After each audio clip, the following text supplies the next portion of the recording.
जय हिंद। मुंशी प्रेमचंद की लिखी हुई गोदान उपन्यास। होरी अपने गांव के समीप पहुंचा तो देखा अभी तक गोबर खेत में ऊख गोड़ रहा है और दोनों लड़कियां भी उसके साथ काम कर रही थी। लू चल रही थी, अब बगुले उठ खड़े रहे थे। भूतल धधक रहा था जैसे प्रकृति ने वायु में आग घोल दिया हो। यह सब अभी तक खेत में क्यों है? क्या काम के पीछे सब जान देने पर तुले हुए हैं? वह खेत की ओर चला और दूर से ही चिल्लाकर बोला, आता क्यों नहीं? गोबर क्या काम ही करता रहेगा? दोपहर ढल गया, कुछ समझता है कि नहीं? वो उसको देखते ही कि तीनों के कुदालें उठा ली और उसके साथ हो लिए। गोबर सवाला लंबा एकारा युवक था जिससे इस काम से रुचि न मालूम होती थी। प्रसन्नता जगह सुख पर असंतोष और विद्रोह था। वह इसलिए काम में लगा हुआ था कि वह दिखाना चाहता था कि उसके खाने पीने की कोई फिक्र नहीं है। बड़ी लड़की सोना लज्जाशील कुमारी थी, सांवली सुडोल सब प्रसन्न और चप्पल गाढ़े की लाल साड़ी जिसे वह घुटनों से मोड़ कर कमर पर बांधी हुई थी, उसके हल्के शरीर पर कुछ लदी हुई थी और उसे प्रौढ़ता की गरिमा दे रही थी। छोटी रूपा 5 साल की छोकरी थी। मैली सिर पर बालों का एक घोंसला सा बना हुआ था, एक गनगोटी कमर में बांधे बहुत ही ढीठ और रानी रूपा ने होरी के टांगों में लिपट कर कहा, काका देखो मैं एक ढेला भी नहीं छोड़ा। बहन कहती हैं कि जा पेड़ तले बैठ, ढेले न तोड़े जाएंगे तो काका को मिट्टी कैसे बराबर होगी। होरी ने उसे गोद पर उठाकर प्यार करते हुए कहा, तू बहुत अच्छा किया बेटी, चल घर चल। कुछ देर अपने विद्रोह को दबाए रहने के बाद गोबर बोला, यह तुम रोज रोज मालिकों की खुशामद क्यों करने जाते हो? बाकी न जाने तुम क्यों प्यादा आकर गाड़ियाँ सुनाता है और बेकार देनी ही पड़ती है। नजराना सब तो हमसे भगाया ही जाता है, फिर किसी की क्यों सलामी करो? इस समय यही भाव होरी के मन में भी आ रहे थे कि लेकिन लड़के के इस विद्रोह भाव को दबाना जरूरी था। बोला, सलामी करने का जाए तो रहें कहाँ? भगवान में जब गुलाम बना दिया है तो अपना क्या बस है? यह इसी सलामी के बरकत है कि द्वार पर मड़ैया डाल ली और किसी ने कुछ न कहा।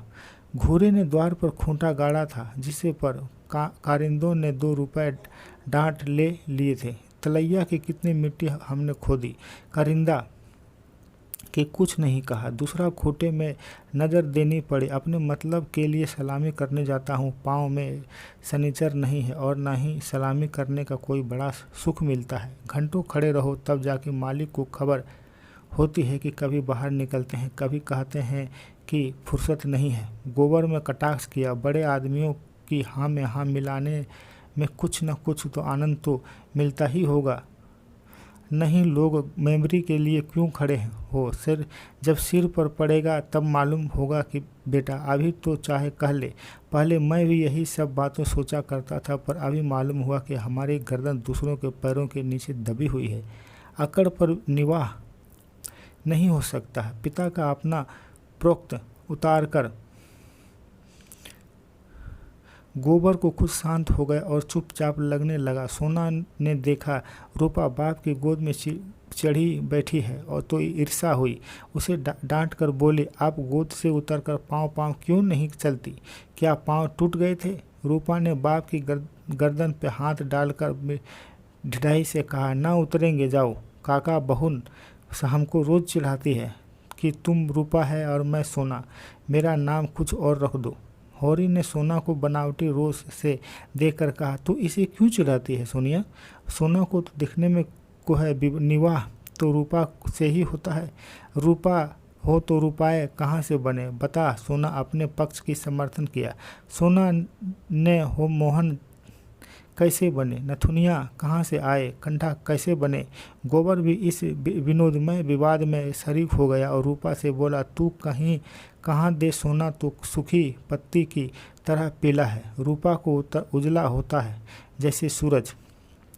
सोना बोली, शादी विवाह की पीली साड़ी पहनी जाती है, उजली साड़ी कोई नहीं पहनता। रूपा इस दलील से परास्त हो गई। गोबर और होरी की कोई दलील इसके सामने न ठहरा सका। उसके क्षुब्ध आंखों में होरी को देखा। होरी को एक नई युक्ति सूझ गई। बोला, सोना बड़े आदमियों के लिए, हम गरीबों के लिए तो रूपा ही है। जैसे तो सोना राजा कहती है, गेहूं के को चमार, इसलिए ना कि गेहूं बड़े आदमियों खाते हैं जो हम लोग खाते हैं। सोना के पास इस सवाल युक्ति का कोई जवाब न था। परास्त होकर बोली, तुम सब जने एक और हो गए हो। नहीं, रुपया का रुलाकर छोड़ती है। रूपा की उंगली मटकाकर कहा, ए राम सोना चमार, ए राम सोना चमार। इस विजय पर उसे इतना आनंद हुआ कि बाप की गोद से रह न सकी और जमीन पर कूद पड़ी और उछल कर यही रट लगाने लगी, रूपा राजा सोना चमार, रूपा राजा सोना चमार। ये लोग घर पहुंचने तो धनिया द्वार पर खड़ी इन पर बाट जोह रही थी।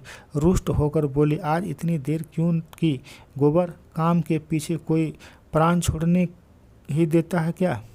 फिर पति ने गर्म होकर कहा, तब भी कहा वहाँ से कोई कमाई करके लौटे तो खेत के में पहुँच गए, खेत ही भागा जाता था। द्वार पर कुआं था। होरी ने गोबर से एक एक कलसा पानी सिर पर उड़े रूपा और नहलाया और भोजन करने को गए। जो रोटियां थी वो गेहूं जैसी सफ़ेद और चिकनी।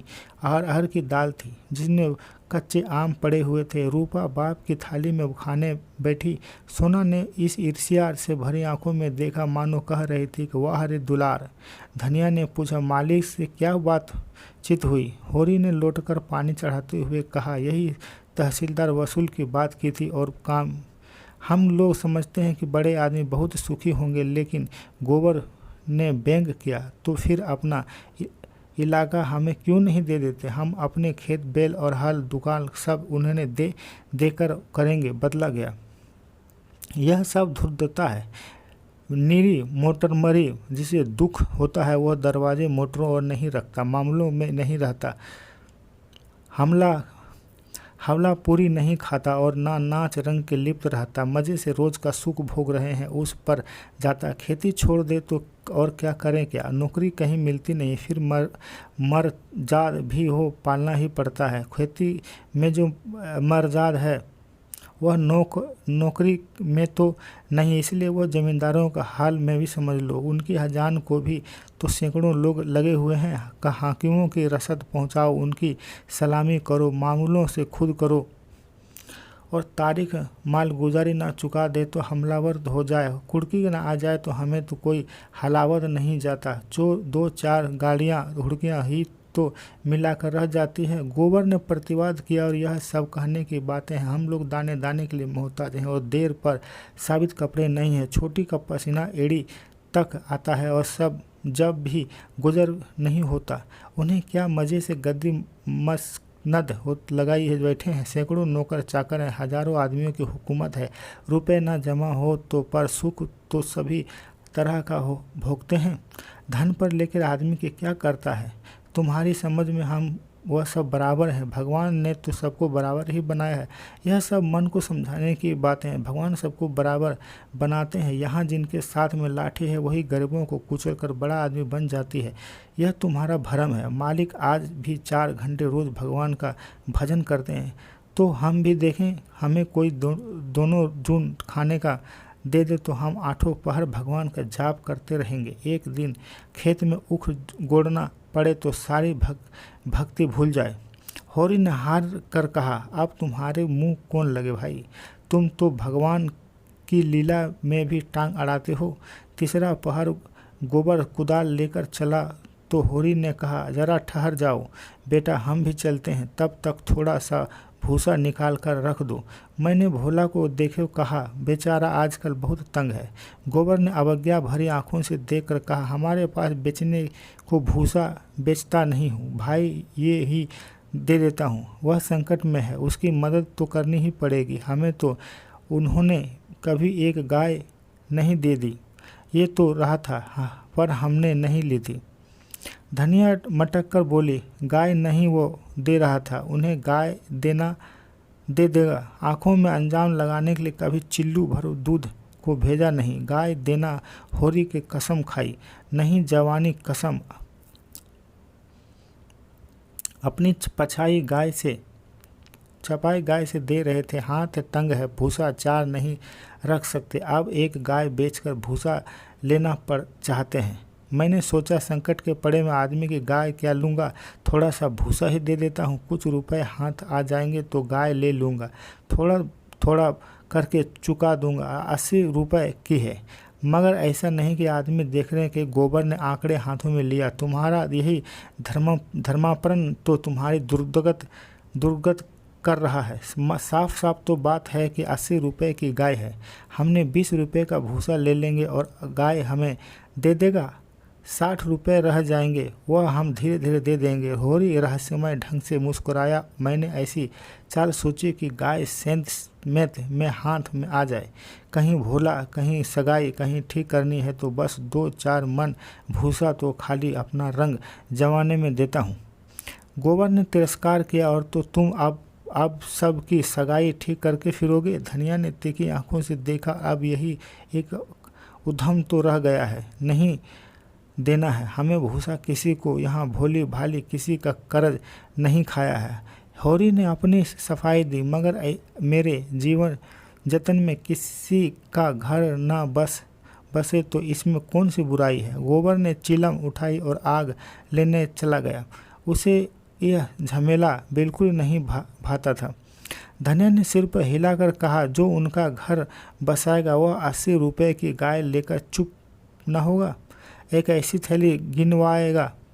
होरी ने पुचारा दिया कि यह मैं जानता, उनकी भलमनसी को भी तो देखो, मुझ पर जब मिलता है तेरा ख्वाब ही करता है। ऐसी लक्ष्मी है जैसे कि ऐसी तरीके द्वार है। लेखक मुंशी प्रेमचंद की कहानी है। अगर हमारा कहानी अच्छा लगा तो चैनल को सब्सक्राइब कीजिए, लाइक कीजिए, शेयर कीजिए। जय हिंद।